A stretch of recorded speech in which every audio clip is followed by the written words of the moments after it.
சென்ற வகுப்பிலே ஃபிக்ஹ் கலை என்கிற இந்த சட்டக்கலை உள்ளடக்கக்கூடிய சட்டங்கள் தொடர்பாக சில முக்கியமான குறிப்புகளை நாம் சுட்டிக்காட்டியிருந்தோம். பொதுவாக ஃபிக்ஹ் கலை என்று சொல்லும்போது அதிலே சட்டங்கள் பற்றித்தான் அதிகமாக பேசப்படும். அந்த சட்டங்கள் வாஜிப், சுன்னத், ஹராம், மக்ரூஹ், முபாஹ், அதே போன்று ஷர்த், சபப், மானி என்று சொல்லக்கூடிய முக்கியமான இந்த சட்டங்களை அவை உள்ளடக்கி இருப்பதை நாம் பார்த்தோம். பொதுவாக சட்டங்களை எடுக்கிற போது அந்த சட்டங்களை ஆதாரங்களிலிருந்து தான் எடுக்க வேண்டும். இப்போ ஆதாரங்களிலிருந்து சட்டங்களை எடுப்பதற்காக ஃபிக்ஹ் கலையினுடைய ஆதாரங்கள் என்ன, அதனுடைய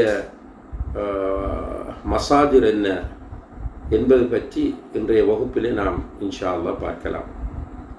பொதுவாக ஆதாரம் என்பதற்கு அரபியிலே தலீல் என்று சொல்வார்கள். அதனுடைய பன்மை சொல்லாக அதில்லா என்பது காணப்படும்.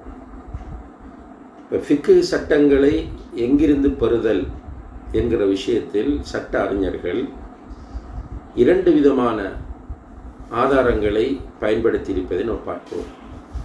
ஒன்று, எல்லா சட்ட அறிஞர்களும் ஏகோபித்த ஆதாரங்கள், அதில்லா முத்தஃபக் அலைஹா என்று சொல்வார்கள். இன்னும் ஒரு பகுதி இருக்கிறது ஆதாரங்கள், அதிலே கருத்து வேறுபாடு இருக்கிறது. இந்த ஆதாரங்களை பயன்படுத்தலாமா இல்லையா என்பதில் அறிஞர்கள் மத்தியிலே கருத்து வேறுபாடு இருக்கிறது. அவ்வாறு ஏகமனதாக எல்லா ஃபுகஹாக்களும், எல்லா இமாம்களும், எல்லா சட்ட அறிஞர்களும் சுட்டிக்காட்டக்கூடிய ஆதாரங்கள் நான்காகும். ஒன்று குர்ஆன், இரண்டாவது ஹதீஸ், மூன்றாவது இஜ்மா, நான்காவது கியாஸ். இந்த நான்கு ஆதாரங்களிலிருந்தும் ஃபிக்ஹ் சட்டங்கள் எடுக்கப்படுகின்றன. இன்னும் ஒரு பகுதி இருக்கிறது, அதில்லா முஹ்தலஃப் ஃபீஹா, கருத்து வேறுபாட்டுக்குரிய ஆதாரங்கள். அதாவது அந்த ஆதாரங்களை சிலர் ஏற்றுக்கொள்வார்கள், சிலர் மறுப்பார்கள். உதாரணமாக கவுலு சஹாபி என்று சொல்லக்கூடிய ஒரு ஆதாரம் இருக்கிறது. கவுலு சஹாபி என்றால் சஹாபாக்களினுடைய கூற்று என்பது அதனுடைய அர்த்தமாகும்.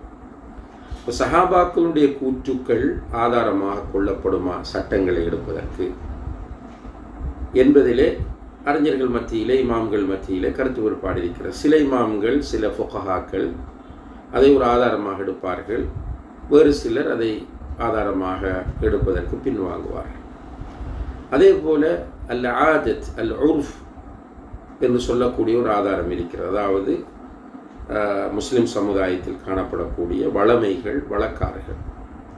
சில அறிஞர்கள் இதை வைத்தும் சட்டங்கள் எடுக்கலாம் என்று சொல்வார்கள், சிலர் அப்படி எடுக்க முடியாது என்று கூறுவார்கள். அதுபோல ஷரஉ மன் கப்லனா என்று சொல்கிற ஒரு ஆதாரம், நபி ஸல்லல்லாஹு அலைஹி வஸல்லம் அவர்களுக்கு முன்னால் வந்த நபிமார்களுடைய சமுதாயங்களில் இருந்த சட்டங்கள், மார்க்க சட்டங்கள் நமக்கும் ஆதாரமாக அமையுமா என்கிற விஷயம். இதுபோல மஸ்லஹா முர்சலா, இஸ்திஹ்சான், இஸ்திஸ்ஹாப் என்று பல்வேறு ஆதாரங்கள் இருக்கின்றன. இவற்றை சில அறிஞர்கள் ஆதாரமாக எடுப்பார்கள், வேறு சிலர் அதை ஆதாரமாக எடுக்க மாட்டார்கள். எனவே இதை அதில்லா முஹ்தலஃப் ஃபீஹா என்று, கருத்து வேறுபாட்டுக்குரிய ஆதாரங்கள் என்று உலமாக்கள் அடையாளப்படுத்துவார்கள். அன்புள்ள சகோதர சகோதரிகளே, இந்த ஏகோபித்து எல்லோரும் ஏற்றுக்கொண்ட ஆதாரங்கள் குர்ஆன், ஹதீஸ், இஜ்மா, கியாஸ், இந்த நான்கிலிருந்தும் சட்டங்கள் பெறப்படும். ஃபிக்ஹினுடைய மஸ்தர்களாக, ஆதாரங்களாக இந்த நான்கை எல்லோரும் பயன்படுத்துவார்கள். இதில் முதலாவதாக குர்ஆனை பொறுத்தவரையில், குர்ஆன் அல்லாஹுடைய கலாமாகும், அல்லாஹ் பேசிய வார்த்தைகள். இந்த குர்ஆன் 114 அத்தியாயங்களை கொண்டது, 6200க்கும் மேற்பட்ட வசனங்களை கொண்டது.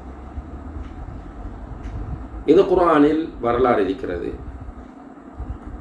ஈமானோடு தொடர்பான அகீதாவுடைய அம்சங்கள் இருக்கின்றன, அஹ்லாக் தொடர்பான விஷயங்கள் இருக்கின்றன. இவ்வாறு பல்வேறு அம்சங்களை கொண்டதாக அல் குர்ஆன் காணப்படுகிற அதே நேரத்தில் அல் குர்ஆனில் சட்டங்களை பற்றி பேசக்கூடிய வசனங்களும் இருக்கின்றன. இப்போ இது தொடர்பாக சில அறிஞர்கள் ஆய்வு செய்கிறார்கள். சில இமாம்கள் குர்ஆனில் சட்டங்களை பற்றி பேசக்கூடிய வசனங்கள் எத்தனை என்கிற தலைப்பில் ஒரு ஆய்வு மேற்கொள்ளப்பட்டு பலரும் அந்த ஆய்வில் ஈடுபட்டு ஒவ்வொருவரும் அவர்களுடைய ஆய்வுக்கு ஏற்ப அந்த வசன எண்ணிக்கைகளை குறிப்பிடுகிறார்கள். சிலர் 100 சொச்சம் வசனங்கள், சிலர் 200 சொச்சம் வசனங்கள் என்று ஒவ்வொருவரும் அவருடைய ஆய்வுகளுக்கு ஏற்ப சட்டங்களை பற்றி பேசக்கூடிய வசனங்களின் எண்ணிக்கைகளை கூறுகிறார்கள். இதிலே அதிகபட்சமாக 500 வசனங்கள் அவற்றில் ஃபிக்ஹ் இருக்கிறது, சட்டம் இருக்கிறது என்று சுட்டிக்காட்டுகிறார்கள். அப்போ குர்ஆனை நாம் பார்க்கிற போது குர்ஆனிலே சில விஷயங்கள் நமக்கு வாஜிபாக்கப்பட்டிருப்பதை நாம் பார்க்கலாம். உதாரணமாக தொழுகை, நோன்பு, ஜக்காத், ஹஜ் போன்ற சட்டங்கள் குர்ஆனின் மூலம் நமக்கு வாஜிபாக்கப்பட்டிருக்கிறது. அப்போ குர்ஆன் ஆதாரங்களை வைத்து இவை வாஜிபானவை, ஃபர்தானவை என்பதை இமாம்கள் சுட்டிக்காட்டுவார்கள். உதாரணமாக அல்லாஹ் அகீமுஸ்ஸலா, தொழுகை நிலைநாட்டுங்கள், அகீமிஸ்ஸலா என்று சொல்லக்கூடிய வசனங்களை வைத்து தொழுகை வாஜிப், கட்டாய கடமை என்கிற சட்டத்தை உலமாக்கள் சொல்கிறார்கள். அதே போல் ஆத்து ஜக்கா, ஜக்காத்து கொடுங்கள் என்று வரக்கூடிய இந்த கருத்தில் வரக்கூடிய வசனங்களை வைத்து அந்த சட்டங்களை சொல்லுவார்கள். அதுபோல வலில்லாஹி அலன்னாஸி ஹஜ்ஜுல் பைத்தி மன் இஸ்ததாஅ இலைஹி சபீலா, மக்காவுக்கு ஹஜ்ஜிக்கு போவதற்கு சக்தி உள்ளவர்கள் ஹஜ் செய்வது கடமை என்பதை இந்த வசனத்தை ஆதாரமாக வைத்து சொல்லுவார்கள். அதே போல யா அய்யுஹல்லதீன ஆமனு குத்திப அலைக்குமுஸ் ஸியாம் கமா குத்திப அலல்லதீன மின் கப்லிக்கும், ஈமான் கொண்டவர்களே உங்களுக்கு முன்னால் இருந்தவர்கள் மீது நோன்பு கடமையாக்கப்பட்டது போல உங்கள் மீதும் நோன்பு கடமையாக்கப்பட்டுள்ளது என்கிற வசனத்தை வைத்து நோன்பு வாஜிபானது, ஃபர்தானது என்கிற சட்டத்தை சொல்லுவார். அதே போல இன்னும் பல சட்டங்களை குர்ஆனை ஆதாரமாக வைத்து இமாம்கள் எடுப்பதை நாம் பார்க்கிறோம். அதுபோல நீங்கள் என்னென்ன பெண்களை திருமணம் முடிக்கக்கூடாது என்று அல்லாஹு தஆலா போடக்கூடிய அந்த பட்டியலை ஆதாரமாக வைத்து இவர்கள் மஹ்ரமான பெண்கள், திருமணம் முடிப்பதற்கு தடை செய்யப்பட்ட பெண்கள் என்கிற அந்த சட்டங்களை இமாம்கள் சொல்லுவார்கள்.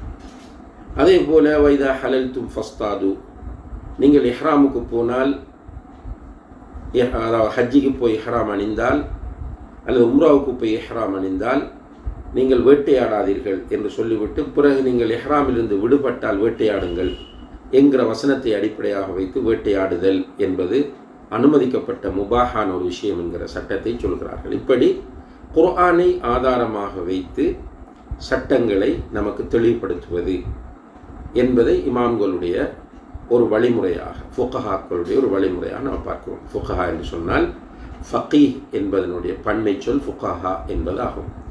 ஃபகீஹ் என்றால் சட்டக்கலை அறிஞர், ஃபுகஹா என்பது சட்டக்கலை அறிஞர்கள் என்பதாகும். இப்போ நம்ம பேசும்போது இந்த வகுப்புகளிலே ஃபகீஹ், ஃபுகஹாக்கள் என்கிற சொற்களை பயன்படுத்தும் போது இந்த கருத்தை நீங்கள் கவனத்தில் கொள்ள வேண்டும். எனவே ஃபுகஹாக்கள் இந்த குர்ஆனை ஆதாரமாக வைத்து சட்டங்கள் எடுத்திருக்கிறார்கள். அதே போல தான் இஸ்லாத்தின் அடிப்படை மூலாதாரமாக காணப்படக்கூடிய சுன்னா சட்டக்கலையின் மிக முக்கியமான ஆதாரமாகவும் அமைந்திருக்கிறது. பொதுவாக சுன்னாவை வலியுறுத்தி அல் குர்ஆன் பேசுகிறது. എന്നാൽ சிலர் இன்றைய காலத்தில் சுன்னாவை மறுக்கக்கூடியவர்களாக இருக்கிறார்கள். இதிலே ஒரு கூட்டம் குர்ஆனியூன் என்று சொல்லக்கூடிய கூட்டம், இவர்கள் குர்ஆன் மாத்திரம் போதும், சுன்னா அறவே தேவையில்லை என்கிற கருத்தை உடையவர்கள். ஆனால் இவர்களுடைய கருத்து மிக தெளிவான வழிகட்ட இஸ்லாத்தை விட்டு வெளியேற்றக்கூடிய கருத்தாகும். குர்ஆனை எடுத்துக்கொண்டால் குர்ஆனிலே அல்லாஹு தஆலா சுன்னாவை பற்றி சொல்லுகிறார். உதாரணமாக நீங்கள் பார்த்தால் அல்லாஹு தஆலா குர்ஆனிலே சூரத்துல் அஹ்ஸாப் என்கிற அத்தியாயத்தின் 34வது வசனத்திலே வத்குர்ன மா யுத்லா ஃபீ புயூதிகுன்ன மின் ஆயாத்தில்லாஹி வல் ஹிக்மா என்று சொல்கிறார். உங்களுடைய வீடுகளிலே ஓதப்படக்கூடிய அல்லாஹுடைய வசனங்களையும் ஹிக்மத்தையும் நீங்கள் நினைவு கூறுங்கள் என்று அல்லாஹ் சொல்கிறார். அதே போல சூரத்துல் ஜும்ஆ 2வது வசனத்தில் வயுஅல்லிமுஹுமுல் கிதாப வல் ஹிக்மா, இந்த தூதர் மக்களுக்கு வேதத்தையும் ஹிக்மத்தையும் கற்றுக் கொடுப்பார் என்று அல்லாஹு தஆலா சொல்கிறார். இந்த 2 வசனங்களிலும் ஹிக்மா, அல் ஹிக்மா என்கிற சொல் பயன்படுத்தப்பட்டிருக்கிறது. இமாம் ஷாஃபிஈ, இமாம் யஹ்யா இப்னு கதீர், இமாம் கதாதா போன்ற அறிஞர்கள் சொல்கிறார்கள், இந்த இடத்திலே ஹிக்மா என்பதன் மூலம் நாடப்படக்கூடியது சுன்னா என்பதாகும். இந்த சுன்னாவை வஹி கைரு மத்லு என்றுதான் உலமாக்கள் அடையாளப்படுத்துவார்கள். குர்ஆனை வஹி மத்லு, ஓதி காண்பிக்கப்பட்ட வஹி, சுன்னா ஓதி காண்பிக்கப்படாத வஹி. அதாவது குர்ஆன் என்பது ஓதுவது, சுன்னாவை ஓதுவதில்லை, சுன்னாவை வாசிப்பது படிப்பது என்கிற நிலையில் தான் அது இருக்கும். அல்லாஹு தஆலா இங்கே இந்த 2 வசனங்களிலும் சுன்னா என்பதை ஹிக்மத் என்கிற வார்த்தையின் மூலம் அடையாளப்படுத்துவதாக இமாம்களான ஷாஃபிஈ, யஹ்யா இப்னு கதீர், கதாதா போன்ற இன்னும் பல அறிஞர்கள் குறிப்பிடுவதை நாம் பார்க்கலாம். அதே போல சுன்னாவை பின்பற்ற வேண்டும் என்பதை வலியுறுத்தக்கூடிய நிறைய வசனங்கள் குர்ஆனிலே காணப்படுகின்றன. அதிலே ஒன்று சூரத்துல் ஹஷ்ர் 7வது வசனத்திலே அல்லாஹு தஆலா சொல்கிறான், வமா ஆதாக்குமுர் ரசூலு ஃபஹுதூஹு வமா நஹாக்கும் அன்ஹு ஃபன்தஹு, தூதர் கொண்டு வந்ததை நீங்கள் எடுத்து நடங்கள், இந்த ரசூல் உங்களுக்கு கொண்டு வந்திருப்பதை எடுத்து நடங்கள், அவர் தடுத்தவற்றை தவிர்ந்து கொள்ளுங்கள் என்று அல்லாஹு தஆலா சொல்கிறார். தூதர் கொண்டு வந்தது குர்ஆனும் சுன்னாவும். அதே போல சூரத்துல் ஹஷ்ர் 7வது வசனத்தில் குல் அத்தீஉல்லாஹ வ அத்தீஉர் ரசூல், நபி நீங்கள் சொல்லுங்கள், அல்லாஹுக்கும் வழிபடுங்கள், அல்லாஹுடைய தூதருக்கும் வழிபடுங்கள். அல்லாஹுக்கு வழிபடுதல் என்பது குர்ஆனை பின்பற்றுவது, அல்லாஹுடைய தூதருக்கு வழிபடுதல் என்பது சுன்னாவை பின்பற்றுவதாகும். அதே போல சூரத்துன் நூர் 63வது வசனத்தில் அல்லாஹு தஆலா சொல்லும்போது ஃபல்யஹ்தரில் லதீன யுகாலிஃபூன அன் அம்ரிஹி அன் துஸீபஹும் ஃபித்னத்துன் அவ் யுஸீபஹும் அதாபுன் அலீம், அல்லாஹுடைய தூதரின் கட்டளைகளுக்கு மாறு செய்கிறவர்கள் அவர்களுக்கு ஃபித்னா ஏற்படுவதை அல்லது நோவினை தரக்கூடிய வேதனை ஏற்படுவதை அஞ்சிக் கொள்ளட்டும், அதில் எச்சரிக்கையாக இருக்கட்டும் என்று சொல்கிறார். அப்போ அல்லாஹுடைய தூதரின் கட்டளைகள் என்பதுதான் சுன்னாவாகும். அல்லாஹுடைய தூதரின் கட்டளைகளுக்கு மாறு செய்யக்கூடாது என்று அல்லாஹ் இந்த வசனத்தில் சொல்கிறார் என்றால் அதனுடைய அர்த்தம் சுன்னாவை நீங்கள் பின்பற்றுங்கள் என்பதுதான். அதே போல சூரத்துல் அஹ்ஸாப் 36வது வசனத்தில் வமா கான லிமுஃமினின் வலா முஃமினத்தின் இதா கதல்லாஹு வ ரசூலுஹு அம்ரன் அன் யகூன லஹுமுல் ഖിയറத்து மின் அம்ரிஹிம், அல்லாஹும் அவனுடைய தூதரும் ஒரு விஷயத்தில் தீர்ப்பு வழங்கிவிட்டால், கட்டளையிட்டு விட்டால், அதிலே மாற்றபிப்பிராயம் கொள்வதற்கு முஃமினான எந்த ஆணுக்கோ பெண்ணுக்கோ உரிமை இல்லை என்று அல்லாஹு தஆலா இந்த வசனத்திலே சொல்கிறார். அப்போ அல்லாஹ் தீர்ப்பு வழங்குவது, அல்லாஹுடைய தூதர் தீர்ப்பு வழங்குவது, அல்லாஹ்விடமிருந்து பெற்று அல்லாஹுடைய தூதர் வழங்கக்கூடிய தீர்ப்பு என்பது சுன்னாவை குறிக்கிறது என்பதை நாம் புரிய வேண்டும். அதே போல சூரத்துன் நிசா 65வது வசனத்தில் ஃபலா வரப்பிக லா யுமினூன ஹத்தா யுஹக்கிமுக ஃபீமா ஷஜர பைனஹும் ثم لا يجدوا في أنفسهم حرجا مما قضيت ويسلموا تسليما, அல்லாஹ் மீது உன்னுடைய ரப்பின் மீது சத்தியமாக என்று அல்லாஹ் ஆரம்பிக்கிறான். சுப்ஹானல்லாஹ், உன்னுடைய ரப்பின் மீது சத்தியமாக அவர்களுக்கு மத்தியில் ஏற்படக்கூடிய பிரச்சனைகளில் உம்மை தீர்ப்பு வழங்குகிறவர்களாக அவர்கள் ஆக்குகிறவரை ஒன்று. இரண்டாவது, நீ வழங்கக்கூடிய தீர்ப்பில் எந்த விதமான மன சங்கடமும் படாமல் இருக்கும் வரை. மூன்றாவது, அதற்கு பூரணமாக கட்டுப்படும் வரை உன்னுடைய ரப்பின் மீது சத்தியமாக அவர்கள் ஈமான் கொள்ள மாட்டார்கள் என்று இந்த 4வது அத்தியாயத்தின் 65வது வசனத்தில் அல்லாஹு தஆலா சொல்லி காட்டுகிறார். அல்லாஹுடைய தூதரை தீர்ப்பாளியாக எடுக்க வேண்டும் என்று அல்லாஹுடைய தூதரின் தீர்ப்பு சொன்னார். அதே போல அல்லாஹுடைய தூதர் ஸல்லல்லாஹு அலைஹி வஸல்லம் அவர்கள் வழங்குகிற அந்த தீர்ப்பு, அந்த சுன்னாவில் எந்த மன சங்கடமும் வரக்கூடாது. அதே போல அந்த சுன்னாவுக்கு பூரணமாக கட்டுப்பட வேண்டும் என்பதை அல்லாஹு தஆலா இங்கே மிக தெளிவாக வலியுறுத்துவதை நாம் காணலாம். அதே போல சூரத்து நிசா 80வது வசனத்திலே அல்லாஹ் சொல்லும்போது மையுத்தி ரசூல ஃபகத் அத்தா அல்லாஹ், யார் ரசூலுக்கு கட்டுப்படுகிறாரோ அவர் அல்லாஹுக்கு கட்டுப்படுகிறார் என்று அல்லாஹு தஆலா இந்த வசனத்தில் சொல்லி காட்டுகிறார். இப்போ ரசூலுக்கு கட்டுப்படுவது என்பது அவர்களுடைய சுன்னாவுக்கு கட்டுப்படுவதை குறிக்கும். எனவே அன்புள்ள சகோதர சகோதரிகளே, இது போன்ற பல வசனங்களிலே சுன்னாவை நாம் ஆதாரமாக எடுக்க வேண்டும், சுன்னாவுக்கு நாம் கட்டுப்பட வேண்டும் என்பதை அல்லாஹ் ஜல்ல ஷானஹு தஆலா மிக தெளிவாக சுட்டி காட்டுவதை நாம் எல்லோரும் கவனத்திலே கொள்ள வேண்டும். எனவே எக்காரணம் கொண்டும் குர்ஆன் மட்டும் போதும் என்கிற நிலைக்கு நாம் வந்துவிடக்கூடாது. குர்ஆனோடு சேர்த்து சுன்னாவும் தேவை என்கிற விஷயத்தை நாம் இங்கே புரிய கடமைப்பட்டிருக்கிறோம். அதிலும் குறிப்பாக இஸ்லாமிய சட்டங்களை பெறுகிற விஷயத்தில், மார்க்க சட்டங்களை பெற்றுக்கொள்கிற விஷயத்தில் குர்ஆன் அதே போன்று சுன்னா ஆதாரங்கள் மிக இன்றியமையாதவை என்பதை நாம் புரிந்து கொள்ள வேண்டும். அன்புள்ள சகோதர சகோதரிகளே, இமாம் இப்னுல் கையிம் அல் ஜௌசியா ரஹிமஹுல்லா அவர்கள் இந்த குர்ஆனோடு சுன்னாவினுடைய தொடர்பை பற்றி பேசுகிற போது, குர்ஆனோடு சுன்னாவுக்கு இருக்கிற உறவு என்ன என்பதை பற்றி பேசுகிற போது அவர்கள் 3 விஷயங்களை குறிப்பிடுகிறார்கள். ஒன்று, குர்ஆனில் சொல்லப்படக்கூடிய விஷயங்களை சுன்னா மீண்டும் வலியுறுத்தக்கூடியதாக வரும். குர்ஆனில் சொல்லப்பட்ட விஷயங்களை சுன்னா திரும்ப சொல்லி வலியுறுத்தும். இது குர்ஆனில் சுன்னாவில் நிறைய நம்ம காணலாம். உதாரணமாக நாம் ஏற்கனவே குறிப்பிட்டது போல தொழுகை, குர்ஆன் கடமை என்பது குர்ஆனிலும் சொல்லப்படுகிறது, ஹதீஸிலும் சொல்லப்படுகிறது. அதே போல நோன்பு கடமை என்பது குர்ஆனிலும் சொல்லப்படுகிறது, ஹதீஸிலும் சொல்லப்படுகிறது. ஹஜ் கடமை என்பது குர்ஆனிலும் சொல்லப்படுகிறது, ஹதீஸிலும் சொல்லப்படுகிறது. ஜக்காத் கடமை என்பது குர்ஆனிலும் சொல்லப்படுகிறது, ஹதீஸிலும் சொல்லப்படுகிறது. இப்படி அடுக்கிக் கொண்டே போகலாம். அப்போ குர்ஆனில் சொல்லப்பட்ட ஒரு விஷயத்தை ஹதீஸ் மீண்டும் வந்து வலியுறுத்தும்.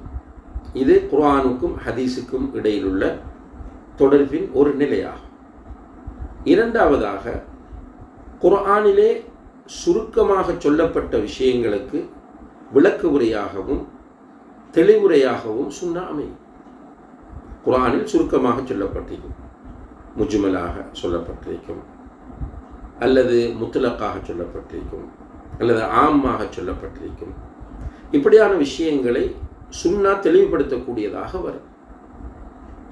இப்போ உதாரணமாக தொழுகையை நிலைநாட்டுங்கள் என்று குர்ஆனிலே சொல்லப்பட்டிருக்கிறது. ஆனால் தொழுகையுடைய முழு விபரமும் சுன்னாவில் தான் சொல்லப்பட்டிருக்கிறது. அப்போ தொழுகையை நிலைநாட்டுங்கள் என்று குர்ஆனில் சொல்லப்பட்ட அந்த சுருக்கமான விஷயத்தை தெளிவுபடுத்தக்கூடியதாக சுன்னா காணப்படுகிறது. அதே போலதான் ஜக்காத் கொடுங்கள் என்று குர்ஆனில் சுருக்கமாக சொல்லப்பட்டிருக்கிறது. அதனுடைய முழு விபரமும் சுன்னாவில் ஹதீஸில் இடம்பெற்றிருப்பதை நாம் பார்க்கிறோம். அதுபோல ஹஜ் செய்யுங்கள் என்று குர்ஆனில் சொல்லப்பட்டிருக்கிறது. அந்த ஹஜ்ஜினுடைய விபரமெல்லாம் ஹதீஸில் வந்திருப்பதை நாம் பார்க்கிறோம். அதுபோலதான் குர்ஆனில் பல விஷயங்கள் சுருக்கமாக சொல்லப்பட்டிருக்கும், அவற்றை தெளிவுபடுத்தக்கூடியதாக சுன்னா வரும். மூன்றாவதாக இமாம் இப்னுல் கையிம் அல் ஜௌசியா ரஹிமஹுல்லா அவர்கள் சொல்லக்கூடிய செய்தி, சில விஷயங்கள் குர்ஆனில் இருக்காது, ஆனால் சுன்னா அதை புதிதாக சொல்லியிருக்கும்.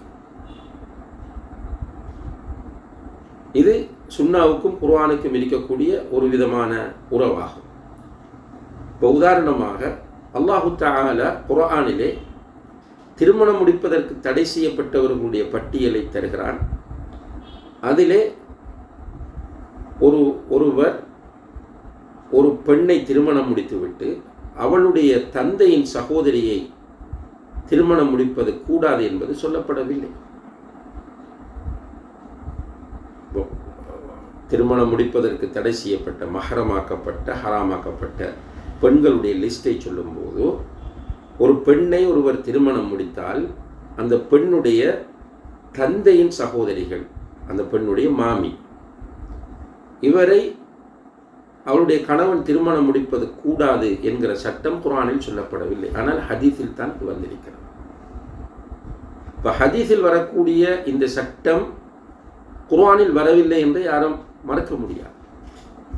மறுத்தால் ஒருவர் ஒரு பெண்ணையும் அவளுடைய மாமியையும் ஒரே நேரத்தில் திருமணம் முடிக்கலாம் என்கிற அனுமதி அங்கே வந்துவிடும். அதே போலதான் ஒரு பெண்ணை திருமணம் முடிக்கிற ஒருவர் இரண்டாவது திருமணம் முடிக்க விரும்புகிறார். அந்த பெண்ணுடைய தாயின் சகோதரிகளை முடிக்கலாமா என்று கேட்டால் இஸ்லாத்தில் கூடாது என்பது எல்லோருக்கும் தெரியும். ஆனால் இந்த கூடாது என்கிற சட்டம் தாயின் சகோதரிகளை தன்னுடைய மனைவியின் தாயுடைய சகோதரிகள், சாட்சி அல்லது பெரியம்மா என்று நாம் சொல்லக்கூடிய, அல்லது சின்னம்மா பெரியம்மா என்று சொல்லக்கூடிய அந்த பெண்களை திருமணம் முடிக்கக்கூடாது என்கிற சட்டம் குர்ஆனில் இல்லை. ஆனால் அந்த சட்டம் ஹதீஸில் தான் வந்திருக்கிறது. எனவே இவ்வாறாக குர்ஆனில் சொல்லப்படாத சில சட்டங்களை சுன்னா புதிதாக சொல்லி நமக்கு அதனுடைய சட்டத்தை சொல்லும். இப்படி குர்ஆனுக்கும் சுன்னாவுக்கும் இடையில் உள்ள தொடர்புகள் பற்றி இமாம் இப்னுல் கையிம் அல் ஜௌஸிய்யா ரஹிமஹுல்லா அவர்கள் மிக அருமையாக தெளிவுபடுத்துகிறார்கள். ஆக அன்புள்ள சகோதர சகோதரிகளே, சட்டக்கலையிலே மார்க்க சட்டங்களை பெறுவதற்கு, சட்டக்கலை என்று சொல்லும்போது கடந்த ஆரம்ப வகுப்பில் நாம் சுட்டி காட்டினோம் அதனுடைய வரைவிலக்கணத்தை. அல் இல்மு பில் அஹ்காமி ஷரஇய்யா அல் அமலியா அல் முக்தஸபா மின் அதில்லத்திஹா அத் தஃசீலியா. அல் இல்ம் பில் அஹ்காமி ஷரஇய்யா, ஷரியத் சட்டங்களை அறிவது. அல் அமலியா, அதாவது நம்முடைய நடைமுறை சார்ந்த விஷயங்களோடு தொடர்பான சட்டங்களை அறிவது. மின் அதில்லத்தி தஃசீலியா, விரிவான ஆதாரங்களிலிருந்து, விரிவான ஆதாரங்கள். அப்போ அந்த ஆதாரங்கள், சட்டங்களுக்கான ஆதாரங்கள் ஏகமனதாக எல்லா ஃபுகஹாக்களும் எல்லா அறிஞர்களும் ஏற்றுக்கொண்டிருக்கிற ஆதாரங்கள். ஒன்று குர்ஆன், இரண்டாவது சுன்னா, மூன்றாவது இஜ்மா, நான்காவது கியாஸ். இந்த குர்ஆனை பற்றியும் சுன்னாவை பற்றியும் சில தகவல்களை நாம் சுருக்கமாக இன்றைய வகுப்பிலே தெரிந்திருக்கிறோம். இன்ஷா அல்லாஹ் அன்புள்ள சகோதர சகோதரிகளே, எதிர்வரக்கூடிய வகுப்பிலே நாம் இஜ்மா கியாஸ் என்பது பற்றி சற்று விரிவாக நோக்க வேண்டியிருக்கிறது. எனவே இஸ்லாமிய சட்டக்கலையில் நாம் சட்டக்கலையின் அல்லது சட்டங்களை பெறுவதற்கான ஆதாரங்கள் என்ற இடத்தில் மிக தெளிவோடு இருக்க வேண்டும். சிலர் பொதுவாக குர்ஆன் சுன்னா மட்டும்தான் என்று சொல்வார்கள். இன்னும் சிலர் வெளிப்படையாகவே இஜ்மா கியாஸ் போன்றவற்றை மறுத்து பேசி வருவதை நாம் பார்க்கிறோம். உண்மையிலே அவர்கள் பேசுவது என்பது அவர்களுடைய அறியாமைக்கான அடையாளமே தவிர அவர்கள் அறிந்து பேசுகிறார்கள் என்ற நிலை கிடையாது. எந்த ஒரு அறிஞரும், அதாவது கியாஸை பொறுத்தவரையில் இமாம் இப்னு ஹஸ்ம் என்று சொல்லக்கூடிய ஒரு அறிஞர் மாத்திரம் கியாஸ் என்பது சாத்தியம் இல்லை என்று சொல்லியிருக்கிறார், ஏற்றுக்கொள்ளக்கூடாது என்று சொல்லியிருக்கிறார். அவர் அல்லாத மற்ற இமாம்கள் எல்லோரும் கியாஸை, இமாம் அபு ஹனீஃபாவாக இருக்கலாம், இமாம் மாலிக்காக இருக்கலாம், இமாம் ஷாஃபியாக இருக்கலாம், இமாம் அஹ்மது இப்னு ஹம்பலாக இருக்கலாம் ரஹிமஹுமுல்லா, இது போன்று ஏனைய அறிஞர்கள், அதே போல் நவீன காலத்திலே வாழக்கூடிய எல்லா சட்டக்கலை தொடர்பான மாணவர்களும் அறிஞர்களும் இந்த கியாஸை ஏற்றிருக்கிறார்கள். தமிழுலகத்தில் உள்ள முன்னிலையில் இருக்கக்கூடிய அறிஞர்கள் எல்லோரும் ஏற்றிருக்கிறார்கள். ஆனால் சில பேச்சாளர்கள் அவர்களுக்கு இல்ம் இல்லாத காரணத்தினால், அவர்கள் மதரசாவில் ஓதுகிற காலங்களில் அல்லது ஓதாமல் மார்க்கத்தை அரைகுறையாக படித்த நிலையில் கியாஸ் இல்லை, இஜ்மா இல்லை என்று பேசுவார்கள். இன்ஷா அல்லாஹ் எனவே இது தொடர்பாக சற்று விரிவாக நாம் கலந்துரையாட வேண்டிய தேவை இருப்பதனால் நம்முடைய அடுத்த வகுப்பிலே இஜ்மாவும் கியாஸும் இஸ்லாமிய சட்டத்துறையின் ஆதாரங்களாக கொள்ளப்படுவது பற்றி பார்க்கலாம். எல்லாம் வல்ல அல்லாஹ் ஜல்ல ஷானஹு தஆலா அவனுடைய மார்க்கத்தில் தெளிவான அறிவை நமக்கு தந்து அவன் நலவை நாடிய கூட்டத்தில் நம் அனைவரையும் சேர்த்தருள் வேண்டும் என்று பிரார்த்தித்து இன்றைய இந்த வகுப்பை நிறைவு செய்கிறோம். وآخر دعوانا أن الحمد لله رب العالمين வஸ்ஸலாமு அலைக்கும் வரஹ்மத்துல்லாஹி வபரகாத்துஹு.